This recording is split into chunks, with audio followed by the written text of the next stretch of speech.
지금 시각은 7시 26분입니다. 지난 추석 연휴의 최대 화두는 코로나19와 내년 3월 그리고 6월에 진행되는 선거였습니다. 특히 내년 6월의 지방선거에서 도지사, 교육감, 시장, 군수, 지방의원은 누가 될까? 이에 대한 관심도 컸는데요.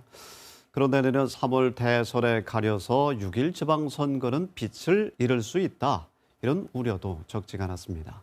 오늘 정가직설에서 이 이야기 자세히 나눠보겠습니다. 네, 강원도의회 양당의 원내대표를 모셨습니다. 허소영 더불어민주당 원내대표, 심상화 국민의힘 원내대표 두 분 나오셨습니다. 어서 오십시오.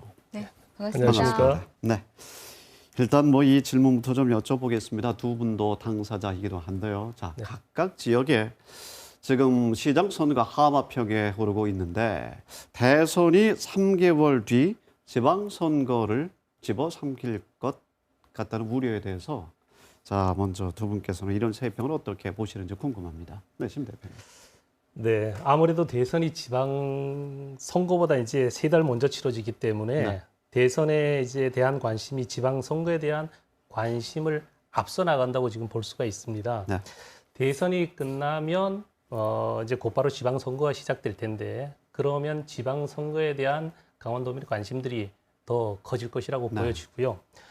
그런데 이번에는 그 3달 간격으로 치러지기 때문에 그 대선과 지방선거가 서로 다르지 않고 하나의 선거다. 이렇게 보여집니다. 네. 그리고 이제 전국 각지 강원도 18개 시군에서 지금 지방선거 후보자분들께서 대선 캠프에서 많이 이제 활동을 하고 계시는데요. 사실 선당 후사 이런 이야기도 나와서 이제 바람직한 일이지만 아마 본연이 이제 또 가지고 있는 선출직들은 본연의 임무에 또 열심히 하셔야 될 것 같고요. 네. 또 그게 결국 지방선거 본인의 선거의 연장선이다. 이렇게도 좀 보여지는데 결국 대선이 지방선거고 또 지선이 대선이다라는 이제 이런 기조로 일어난다 그러면 다 좋은 결과를 가져올 수 있다. 네. 그리고 우리 국민의힘에서는 정권 교체 또 도정 교체를 위해서 최선을 다하고 있다. 이런 네. 말씀을 드리고 아마 국민의힘에서 좋은 성과를 거두리라고 저는 네, 네. 바라고 있고 확신하고 있습니다. 네, 허소영 대표님. 네, 앞부분은 저희 당하고 당에 관계없이 우리가 위치가 같으니까 되게 공감하는 부분이었는데 뒤로 가면서 다른 얘기를 해주셨어요. 말씀하신 거 반복적으로 보면 정말 3개월 차를 두고 그 대선과 지선이 이루어지다 보니까 아무래도 지선에 대한 논의보다 대선을 우선으로 네. 그리고 대선의 결과에 따라서 지선의 향방이 이루어질 것이다라는 걸 다 모두 직감을 하고 있고요. 옛날 같으면 지선 1년 전이다 그러면 사실 지선에 나오는 다양한 선수들이 두각을 그러게 나타내면서 말입니다. 자기를 영업하고 내 정책 또 내 지지자들을 찾아가는 게 일상이었는데 네.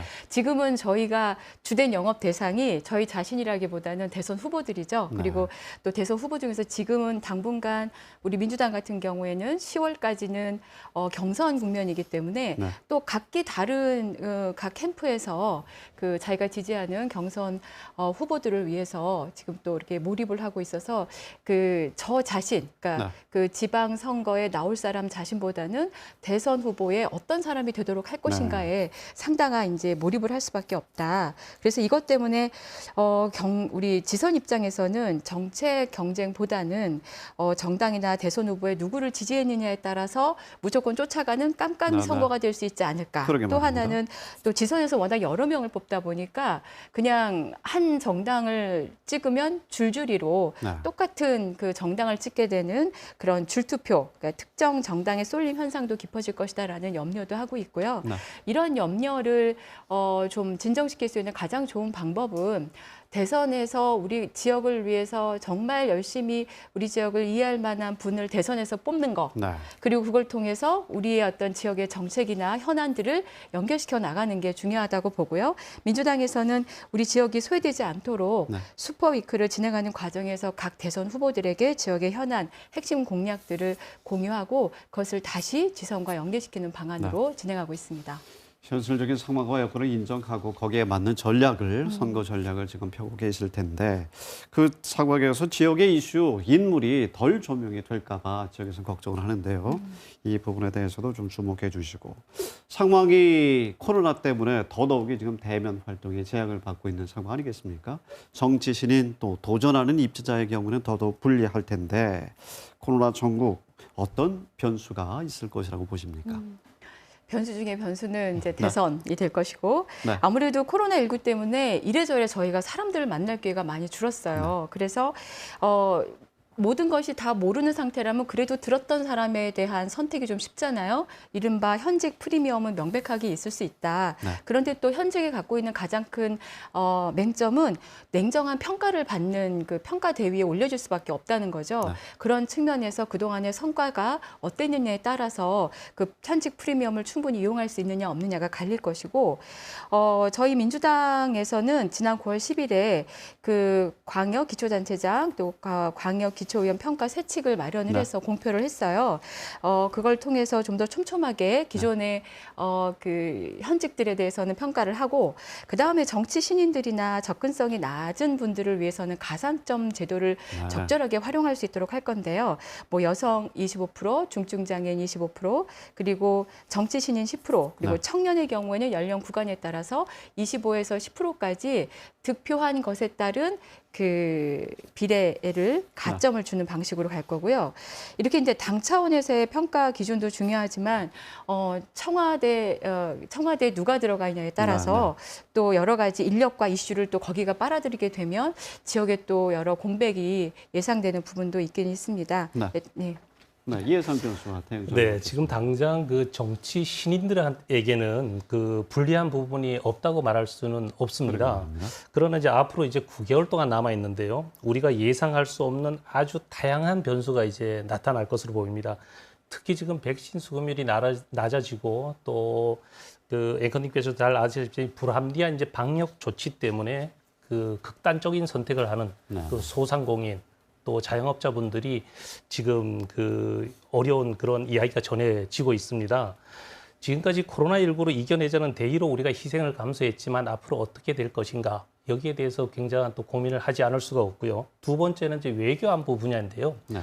지금 트럼프 행정부와 달리 지금 조 바이든 이제 행정부에서는 또 여러 가지 대북 정책 기조가 좀 틀려지고 있습니다. 네. 그리고 또 미사일도 쏴대는 이런 상황에서 외교 안보가 어떻게 될 것인가.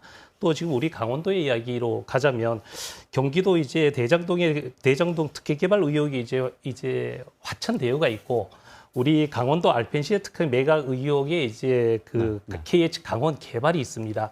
여기에 대한 이런 문제들을 강원도민들에게 이제 어려운 상황을 대변하고 또 현명한 대안을 제시하는 그런 인물이 나온다면 충분히 우리 그 정치 신인들한테도 좋은 기회가 될 수 있다. 알겠습니다. 이렇게 말씀을 드립니다. 네, 이 부분에서 제가 한 간단히 좀 0.5초만 부탁합니다. 쓰겠습니다. 일단 뭐 화천대유 얘기를 하셨는데요. 그 부분은 실제로 그 법원에서 이것이 그 공익을 위해서 환수된 부분이 맞다라는 1차 판결을 이미 분명히 받은 바가 있고요.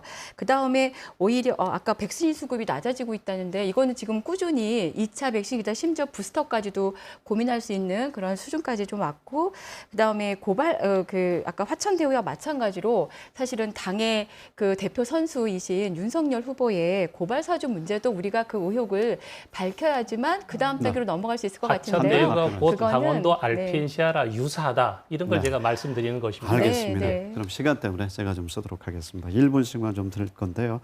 자, 각 당의 대선 준비 어디까지 와 있는지 앞으로 계획은 무엇인지 조금 전에 지역 이슈의 대선 공약화에 대해서 말씀을 해주셨는데요. 이에 대한 또 도민들의 부탁이 있지 않습니까? 이에 대한 계획도 좀 끝으로 간단히 말씀해 주시면 좋을 것 같습니다. 네, 심 대표님. 네, 저희 이제 국민의힘 강원도당은 이제 좋은 정책, 좋은 인물을 이제 내세워서 정권 교체하고 도정 교체를 일으키려고 지금 노력하고 있습니다.